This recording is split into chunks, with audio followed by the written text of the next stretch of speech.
من الشیطان الرجیم بسم اللہ الرحمن الرحیم یا ایہا الذین آمنوا اذکروا اللہ ذکرا کثیرا صدق اللہ مولانا العظیم وقال اللہ تبارک وتعالی فی شان حبیبہ بسم اللہ الرحمن الرحیم ان اللہ وملائکتہ یصلون علی النبی یا ایہا الذین آمنوا صلوا علیہ وسلموا تسلیما اللہم صلی علی سیدنا و مولانا محمد وعلی آلہ واصحابہ اجمعین۔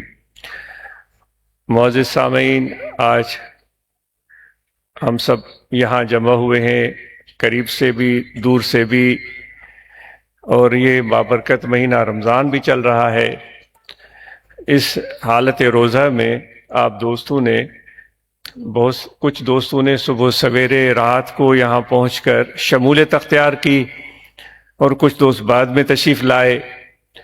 تو جتنے بھی دوست ہم یہاں پہنچے ہیں تو کچھ نہ کچھ پانے کے لیے پہنچے ہیں۔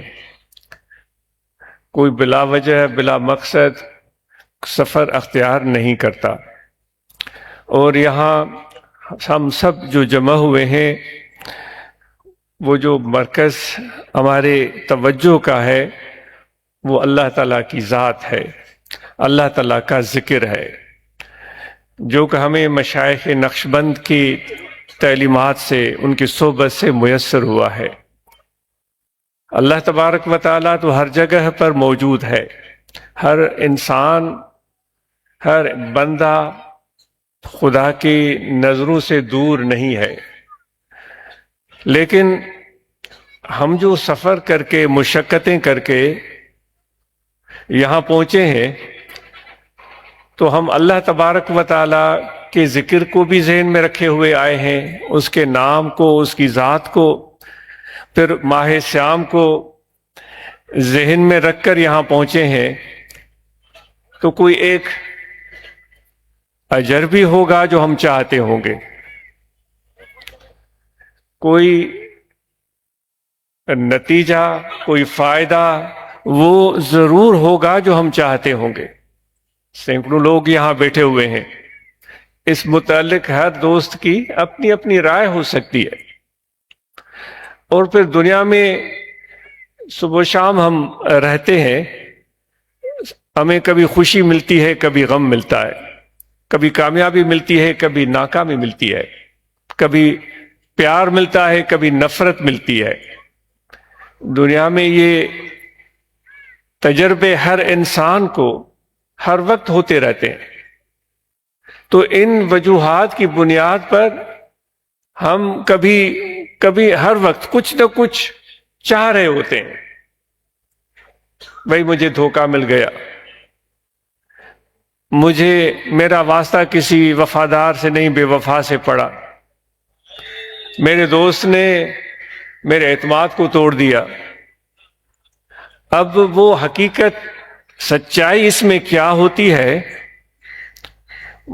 اس کے لیے تو گہرے غور و فکر کی ضرورت ہوتی ہے کہ واقعی دھوکہ دیا گیا ہے یا نہیں دیا گیا، واقعی اعتماد توڑا گیا ہے یا نہیں توڑا گیا۔ لیکن ہمیں یہ چیز، معذرت سے، مظلوم بننا ہمیں بڑا اچھا لگتا ہے کہ ہم ہر جگہ مظلوم بننے کی کوشش کرتے ہیں کہ بھائی اس نے یہ کر دیا، اس نے یہ کر دیا، میرے ساتھ یہ ہو گیا، میرے ساتھ کیوں، اور بھی تو لوگ ہیں۔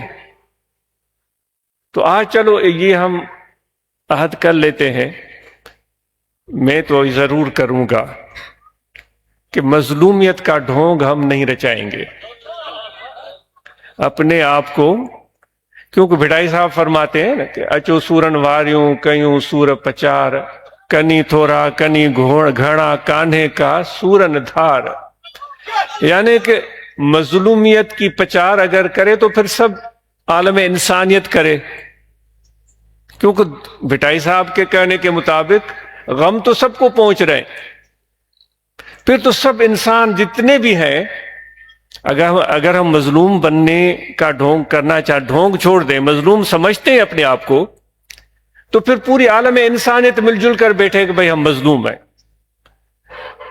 سب انسانوں سے آ کر کوئی پوچھے کہ بھئی آپ کے ساتھ ظلم کس نے کیا، وہ تو پھر کہیں گے، ایک دوسرے کو منہ کو دیکھیں گے کہ ہم تو سب مظلوم ہیں. تو کوئی تو ہوگا، اگر واقعی ظلم ہوا ہے تو کوئی ظالم بھی ہوگا، لیکن ہم یہ بات اپنی ذات پر نہیں لانا چاہتے. تو دکھ اور غم پریشانیاں ہم سب کے ساتھ چلتی ہیں، وہ تو ہم ہمیشہ چاہتے رہتے ہیں، کوئی مدد، کوئی حوصلہ، کوئی ہمت. لیکن اس موقع پر، اس وقت جب ہم یہاں بیٹھے ہیں تو کوئی مقصد، کوئی طلب، کوئی جستجو لے کر آئے ہیں. آپ کی اپنی سوچ بالکل صحیح ہو سکتی ہے، آج جس کا گمان ہے کہ ہم اللہ تعالیٰ کی رحمت چاہتے ہیں، اللہ تعالیٰ کی رحمت چاہتے ہیں، اللہ تبارک و تعالیٰ کی توجہ، محبت اور عنایت والی چاہتے ہیں. سوچ رہا ہے عاجز. تو جو رحمت اللہ تعالیٰ کی ہوتی ہے تو اس رحمت کی علامات ہوتی ہیں، پھر اس سے پہلے اس کی وجوہات ہوتی ہیں. رحمت تو ہر شخص، کس کو نہیں چاہیے، ہر شخص کو چاہیے، لیکن پہلے اس کی وجوہات ہوتی ہیں کہ رحمت حاصل کرنے کے لیے کوئی وجہ ہونی چاہیے. اللہ تعالیٰ فرماتا ہے کہ اے میرے ایمان والو، میرے بندو، میرا ذکر کثرت سے کرو، مجھے یاد کرو، خوشی میں بھی یاد کرو، غم میں بھی یاد کرو، صبح میں بھی یاد کرو، شام میں بھی یاد کرو، مجھے یاد کرو. پھر آگے فرماتا ہے هو الذی یصلی علیکم وملائکتہ، پھر وہ ذات آپ پر اپنی رحمت نازل فرماتا ہے. یہ اللہ تعالیٰ کا وعدہ ہے، میرا ذکر کرو، مجھے یاد کرو. تو ہم جو اتنے سارے یہاں جمع ہوئے ہیں، تو ہم عاجز کا گمان ہے کہ ہم اللہ تعالیٰ کی رحمت چاہنے کے لیے یہاں آئے ہیں. سب کو پتا ہے کہ یہاں کوئی پیسے، چینی، آٹا یا کوئی چیز یہاں تقسیم نہیں ہوگی. پھر روزے کی صورتحال ہے، کھانے کا بھی انتظام کوئی نہیں ہے. ویسے تو کہاوت ہے کہ بھائی دنیا میں سب سے بڑا مضبوط چکمک، مقناطیس جو کھینچتا ہے، وہ کہتے ہیں وہ کھانا ہے. وہ کھانا انسانوں کے لیے سب سے بڑا مضبوط مقناطیس ہے، وہ کھینچتا ہے انسانوں کو. کہیں سے بھی کوئی آواز سنائی دی، برتن کی، کسی پلیٹ کی، کسی چمچ کی، کسی ہنڈیا کی، کسی دیگ کی، تو فوراً ذہن میں اور دل میں کھانے کا تصور آ جاتا ہے. لیکن ابھی تو آج تو وہ کھانے کی صورتحال بھی صبح سے اس وقت تک نہیں ہوئی، اس کے باوجود آپ آئے ہیں. تو یہی سوچ میں آتا ہے کہ آج ہم اللہ تعالیٰ کی رحمت چاہتے ہیں. تو اگر واقعی ہم رحمت چاہتے ہیں تو اللہ تعالیٰ فرماتا ہے پھر آپ کو میرا ذکر کرنا پڑے گا، پھر میرا ذکر کرنا پڑے گا. پھر اللہ تعالیٰ فرماتا ہے میں تم پر اپنی رحمت بھیجوں گا. پھر صرف اللہ تعالیٰ فرماتا ہے میں ہی نہیں بلکہ میرے فرشتے بھی. دیکھو حضور علیہ الصلوۃ والسلام پر جب بھی ہم ان کی طرف متوجہ ہوتے ہیں تو ہم ان پر صلاۃ و سلام پڑھتے ہیں. تو یہ بھی ایک رحمت کی صورت ہے. جو حضور علیہ الصلوۃ والسلام کی طرف ہم صلاۃ و سلام پڑھتے ہیں، یہ بھی ایک رحمت کی صورت ہے، کیونکہ اللہ تبارک و تعالیٰ نے اپنے نبی کو سب جہانوں کے لیے رحمت بنا کر بھیجا ہے. تو جب ہم اللہ تعالیٰ کی رحمت کو پاتے ہیں، ہمارے سینے رحمت سے بھر جاتے ہیں. جب ہم ذکر کریں گے تو یہ چیز ہوگی، جب ہم ذکر کریں گے تو یہ چیز ہوگی، رحمت الہی نازل ہوگی. ہمارے سینے بھرپور ہو سکتے ہیں، ہو جائیں گے، لیکن اس کے آگے کا بھی مرحلہ ہے. وہ یہ ہے کہ جب رحمت آپ کو پہنچی ہے تو پھر رحمت کو بانٹو. حضور علیہ الصلوۃ والسلام نے ارشاد فرمایا تھا کہ اللہ تعالیٰ مجھے عطا فرماتا ہے اور میں تقسیم کرتا ہوں. تو آپ میرے آقا و مولا، ہم اور آپ آقا و مولا صلی اللہ علیہ وسلم کے امتی ہیں، ان پر ہم کلمہ پڑھتے ہیں، ان پر ہم ایمان لے کر آئے ہیں. تو پھر رحمت الہی جو ہمیں ملے تو پھر اس رحمت کو بانٹنا چاہیے. تو جیسے حضور علیہ الصلوۃ والسلام کی سنت اور پیروی میں ہم رحمت کو بانٹیں گے تو پھر آمد رحمت کی اور بھی بڑھتی چلی جائے گی. رحمت بانٹی کس طرح جاتی ہے؟ ہم بانٹتے ہیں، لیکن پوری دیانتداری، سچائی، خلوص اور اپنے عملی رویے کے ساتھ بانٹنا کچھ اور ہے۔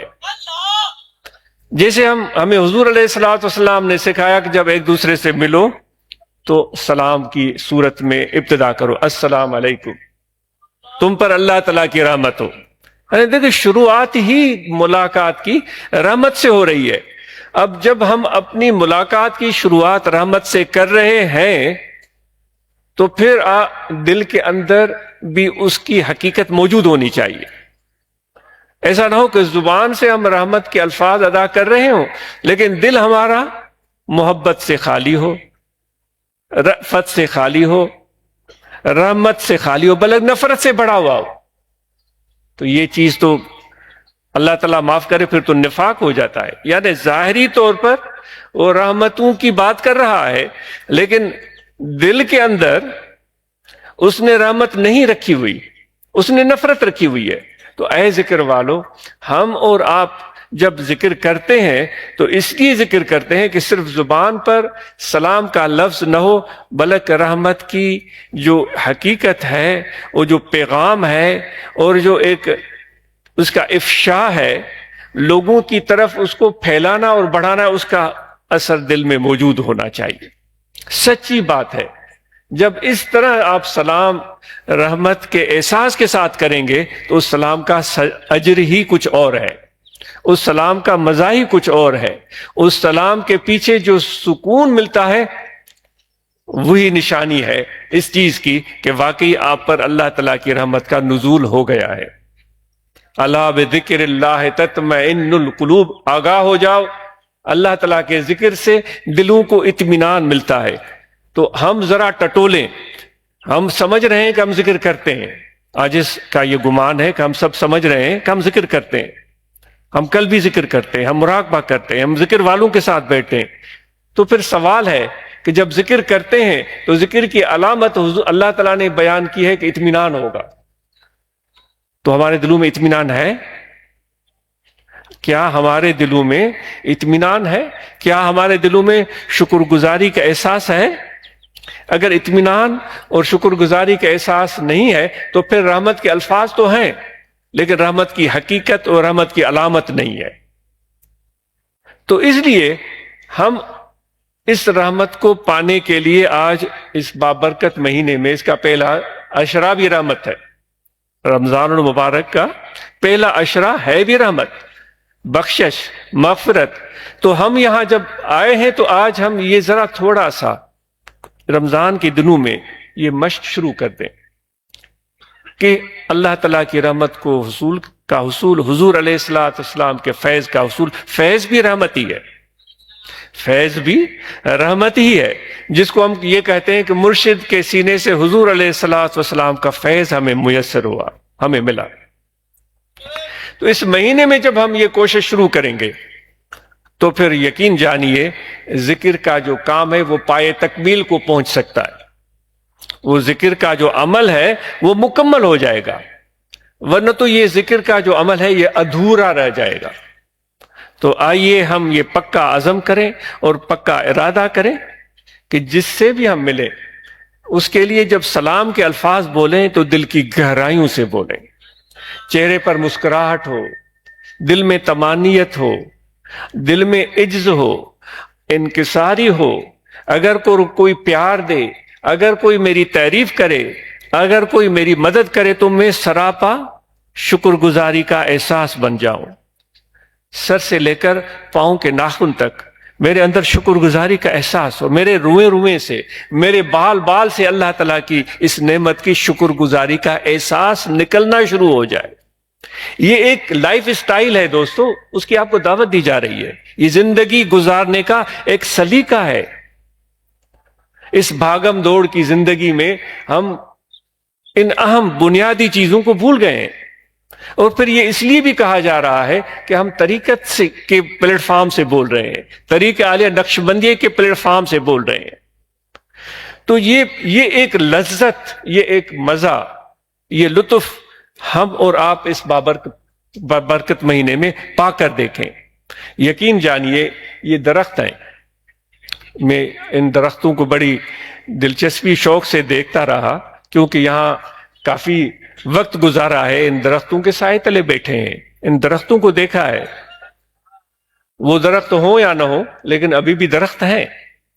لیکن یقین جانیے کہ ان درختوں کے سائے تلے بیٹھ کر گرمی کی موسم میں جب سورج بڑی حدت کے عالم میں ہو تو یہ درخت کوئی انسان نہیں ہے، یہ بولتا چالتا نہیں ہے، یہ شفقت کا ہاتھ میرے اوپر نہیں گھماتا، لیکن اس کے سائے جب گرمی کی شدت میں دھوپ میں اس کے سائے تلے جب بیٹھا تو اس سائے کو ایک رحمت کی صورت میں جب محسوس کیا، تو میں اپنی بات عرض کر رہا ہوں کہ 20 سال گزر گئے، لیکن جو چند لمحے اس درخت کے سائے میں گزارنے کا موقع ملا، وہ جو لذت ملی، جو طمانیت ملی، جو سکون ملا، وہ بھلا نہیں سکے۔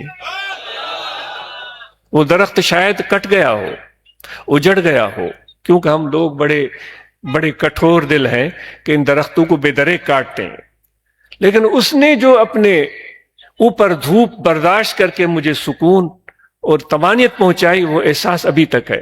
مجھے یاد ہے کہ ہم عاجز باہر تھا، ہم آپس میں دو جا رہے تھے تو اچانک بارش شروع ہو گئی، اور بارش بھی اتنی شدت کی کچھ چیز نظر نہیں آ رہی تھی، یعنی بادل نہیں تھے، ہم دو تھے، صرف کچھ نہیں تھا،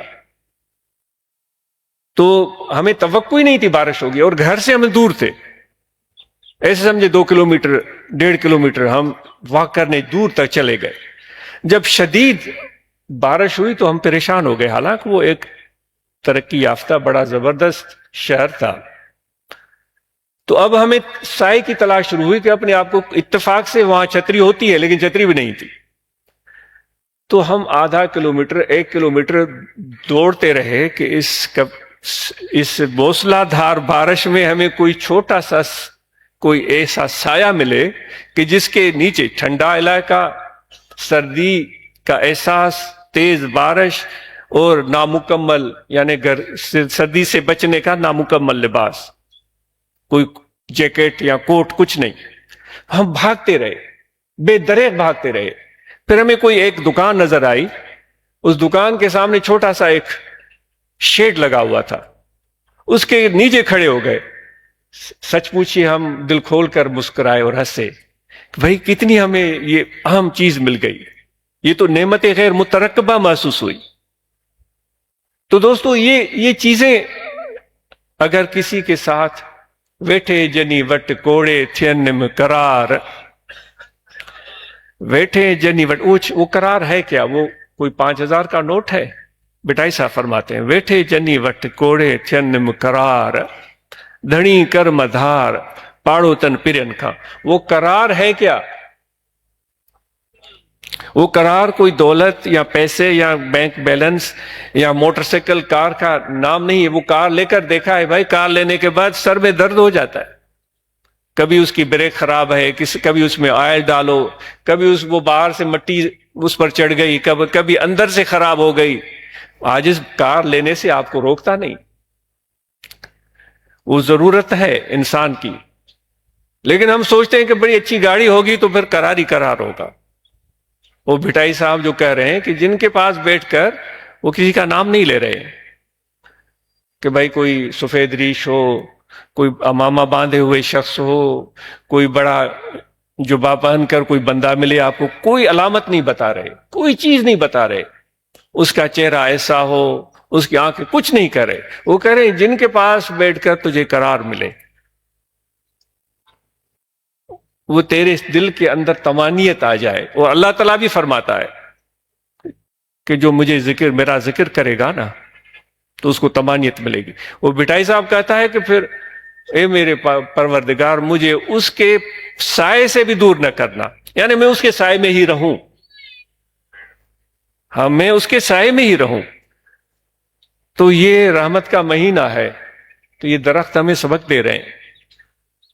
اور بٹائی صاحب کہتے، معذرت سعدی فرماتے ہیں کہ میں ایک دریا کے کنارے کھڑا تھا پہلے بھی میں نے یہ بارہا واقعہ بیان کیا ہے کہ دو بھائی کشتی میں جا رہے تھے، کشتی ہچکولے کھانے لگی اور الٹ گئی اور دونوں بھائی ڈوب گئے۔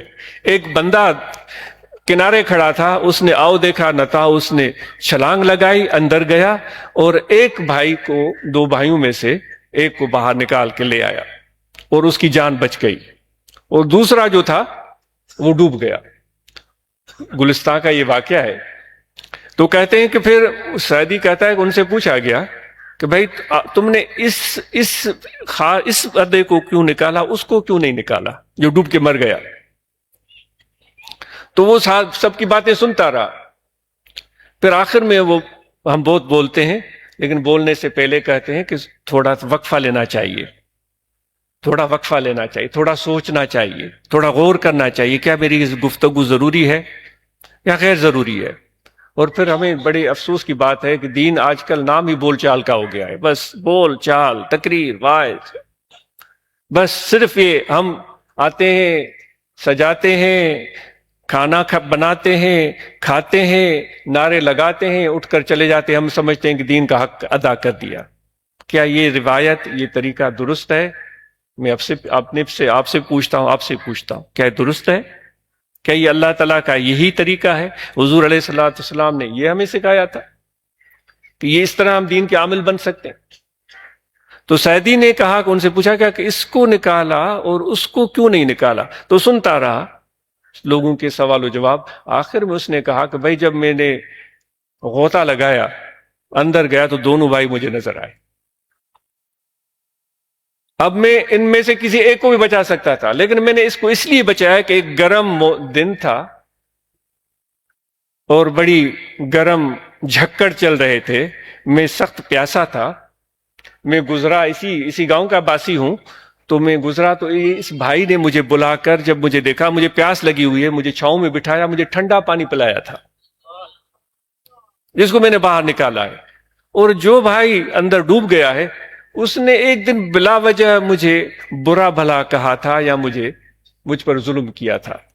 جب میں اندر گیا تو مجھے اس بندے کا احسان یاد آیا، تو اس لیے میں نے اس کو بچایا۔ تو دوستو، ہم اور آپ اس مہینے میں اللہ تعالیٰ کی رحمت کے خواہاں ہیں، اور اس لمحے بھی خواہاں ہیں، اور اس مہینے میں بھی خواہاں ہیں، اور حضور علیہ الصلوۃ والسلام بھی رحمت للعالمین ہے۔ یہ مہینہ بھی ماہ رحمت ہے، اور اللہ تعالیٰ فرماتا ہے کہ میں بھی رحمت بھیجتا ہوں ان لوگوں پر جو میرا ذکر کرتے ہیں۔ تو آئیے ہم عزم کریں کہ ہم ذکر کثرت سے کریں گے۔ اور پھر یہ جو محفل منعقد کی گئی ہے، ذکر کا طریقہ بھی عرض کر دیتے ہیں۔ انتظامیہ کے دوستوں نے، یہ علماء اکرام کو مبارکباد ہو کہ انہوں نے اس پروگرام کا انعقاد کیا، دوستوں کو اکٹھے کیا۔ وہی ہے کہ ہم مل جل کر بیٹھے۔ عاجز کا گمان ہے کہ چونکہ مرشد کا سایہ ہے، ان کی نسبت ہے، ان کی دعا ہے اور ان کا فیض ہے، ہمیں یہاں بیٹھ کر قرار ملا ہوگا۔ مجھے تو مل رہا ہے، عاجز کو تو مل رہا ہے، اور عاجز اس محفل کو یاد رکھے گا کہ ایسے پیاروں کے ساتھ کچھ لمحے مجھے بتانا نصیب ہوئے تھے، جو گھروں کو چھوڑ کر آئے تھے، جو ذکر کرنے کے لیے جمع ہوئے تھے۔ اور پھر قرآن مجید کی تجوید قرأت کی بھی باتیں میں سن رہا تھا کمرے میں، وہ دوستوں نے کچھ مشق کی ہوگی، اور امید ہے کہ اس مشق کو جاری رکھیں گے۔ ہمارے نماز پڑھانے والے امام حضرات اس تجوید قرأت کو اور بہتر بنائیں، عام دوست وہ بھی تجوید قرأت کو اور بہتر بنائیں، کہ اس ماہ صیام سے قرآن کا بھی بہت بڑا گہرا تعلق ہے۔ اور پھر قرآن مجید کی کچھ آیات بھی ہم یاد کریں اور اس کو سمجھنے کی کوشش کریں۔ اور دو باتیں تھیں، ایک رحمت کی بات ہو گئی، دوسری علم کی۔ علم ہمارے انسانیت کے لیے امتیاز کا باعث ہے۔ جس انسان کے پاس علم نہیں ہے تو پھر اس کا جو معیار ہے وہ انسانیت سے نیچے آ جاتا ہے۔ علم نہیں ہے اس کے پاس، پورے وہ جاہل بن جاتا ہے۔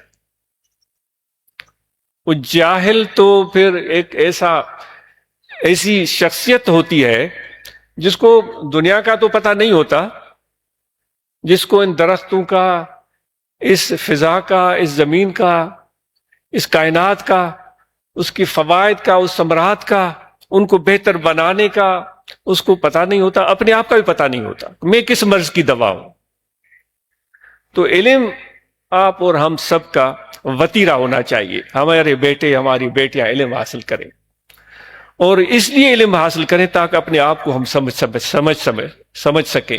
صوفیاء نے ہمیں کہا ہے کہ جس نے من عرف نفسہ فقد عرف ربہ، جس نے اپنے آپ کو پہچانا، اپنے اندر جھانک کے دیکھا، اپنے آپ کو پہچانا، اس نے خدا کو پہچانا۔ تو علم ہمیں جو حاصل کرنا ہے اس کے لیے ہمیں بیٹے اور بیٹیاں اور مرد اور خواتین خوب محنت کریں اور اس جدوجہد میں لگ جائیں۔ اس مہینے میں قرآن مجید کی تعلیم بھرپور طریقے سے ہو، پھر قرآن مجید کی تعلیم کے بعد اسکول، کالج، یونیورسٹی کی تعلیم حاصل ہو، لیکن یہ یاد رکھیں کہ علم سے پیسوں کی لالچ رکھنے کے بجائے علم کو شعور کا باعث بنائیں کہ میرا شعور بڑھے۔ تو بے شک آپ ملازمت کریں، آپ علم ڈگری حاصل کر کے، لیکن آج اس کے دل میں چھوٹی سی ایک یہ خواہش پیدا ہوئی ہے کہ نوجوانوں کو یہ گزارش کر دے جب کتابیں پڑھ رہے ہوں تو صرف یہ خواہش نہ رکھیں کہ یہ کتابیں پڑھ پڑھ کے ڈگری ملے گی پھر میں پیسے کماؤں گا۔ نہیں، بھلے آپ کمائیں، منع نہیں ہے، لیکن چھوٹی سی یہ گزارش ہے کہ یہ خواہش رکھیں کہ میں اپنے آپ کو سمجھ سکوں گا، میں خدا کی کائنات کو سمجھ سکوں گا، میں اللہ تعالیٰ کے عرفان کو پا سکوں گا۔ تو یہ بہت بڑی کامیابی ہے۔ رہا معاش کو بہتر بنانا، وہ تو ابھی مولوی صاحب کہہ رہے تھے کہ میں نے مکاتا کی زمین رکھی ہوئی ہے، تو دوست کاروبار کریں، ملازمت بھی کریں لیکن کاروبار کریں، اور نوجوان کوئی ہنر سیکھیں۔ تو یہ مختصر سا ٹائم اس لمبی گفتگو کا موقع نہیں ہے۔ آخر میں طریقے ذکر ہے، یہ دل کا ذکر ہمیشہ کریں، یہ توجہ رکھیں کہ دل ذکر کر رہا ہے، اللہ اللہ اللہ اللہ۔ اور جو تنظیم کے عہدیداران ہیں وہ اپنے پروگرام کو آگے بڑھائیں اور دوستوں کو دعوت دیں۔ یہ ہر روز بات ہوتی ہے، دعائے خیر کی جاتی ہے۔ اللہ تعالی ہم اور آپ کو توفیق عمل عطا فرمائے۔ اللہم صلی علی سیدنا مولانا محمد وعلی آلہ وسلم۔ ربنا تقبل منا انک انت السمیع العلیم۔ صلی اللہ تعالی علی خیر خلق نور سیدنا محمد وعلی آلہ وصحبہ اجمعین۔ آخری